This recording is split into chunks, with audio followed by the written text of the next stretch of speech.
Okay, so next we're going to do CSWA, the practice exam, section D, problem 4. Whatever this part is intended for, we don't know, but we're going to create the drawings and the dimensions so that we can check our part for accuracy.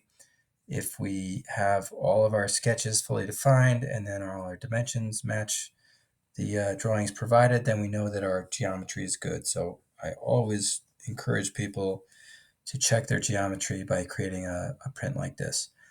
So I see 5 views. It consists of 2 orthographic views, an isometric view on the left, and these are 2 sections. So I'm going to open my model, and then I'm going to create a drawing. So I just expand this new make drawing from part or assembly. And you may need to unclick this button. I like to use the B landscape because it provides a nice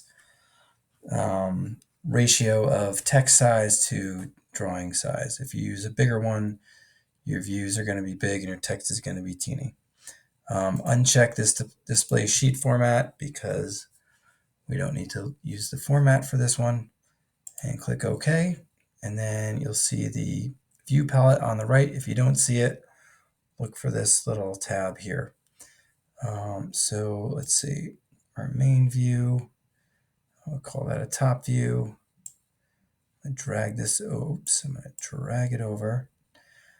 And then let go. And if I move the mouse button down, it's going to create this, I would call it a front view.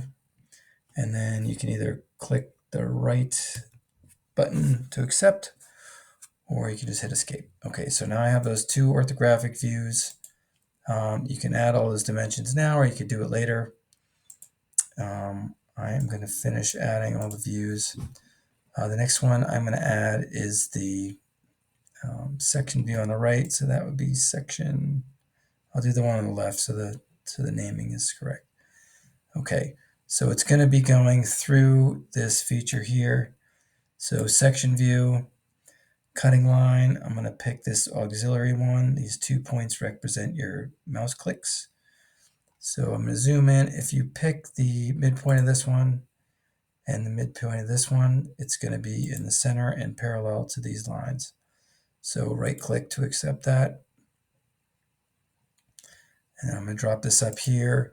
The drawing provided shows the arrows looking the other way. So I'm going to flip direction, right? And now the problem I have is I have all this junk behind it, right? I could see all the geometry behind my section.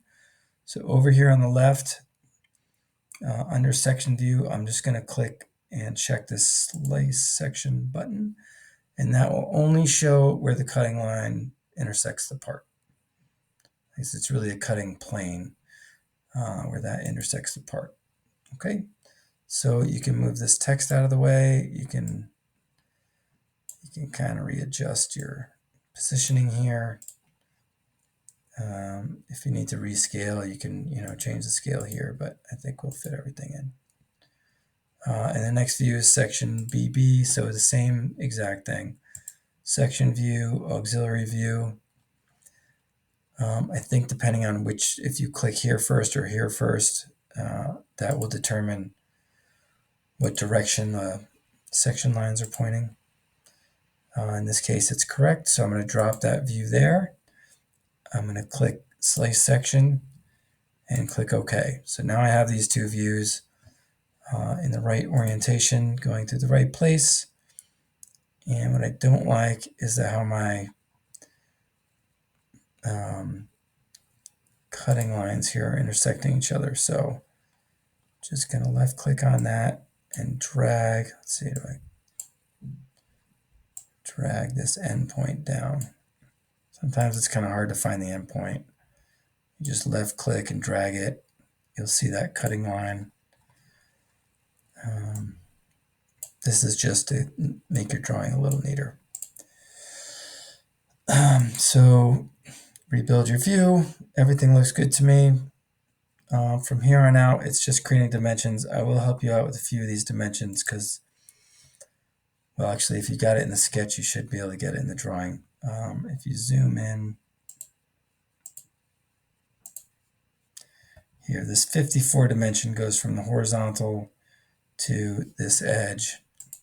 So just make sure, let's see, drawing, left click this, left click that. It tries to make this, depending on where your mouse is, it tries to make it from all different angles. So just make sure your dimension is over here and it says 54, matches the drawing, right? And then these ones are pretty easy.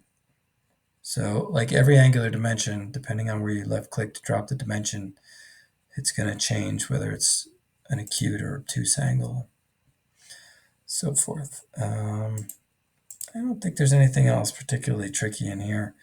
Again, when you're dimensioning, let's see, circles from center to center, don't pick these center point markers, center marks. Click the edge of the circle. So click the edge of the circle here, edge of the circle here, and then if your mouse goes up here, it's going to put it in the right place. Looks like I have the wrong dimensions, but that's okay.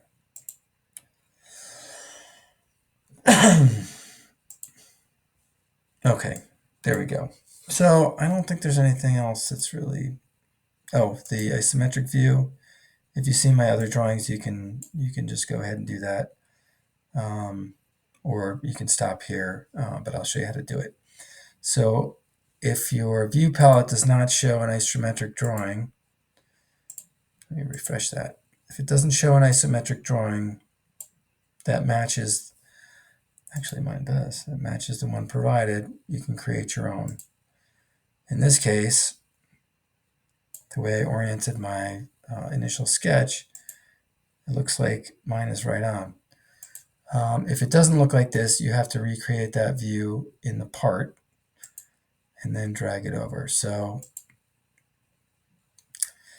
let's see, what I'll do is get one of these end view projections like this. And what I found that in these SolidWorks drawings, these isometric views are, oops, let's see, I want to go here and I want to show this. They are about 45 degrees to the left and 30 degrees down. So once you're in this position, here, you can use the cursor keys to rotate the view. And every time you click it, it's 15 degrees. If you hold shift and click it, it's 90 degrees. See?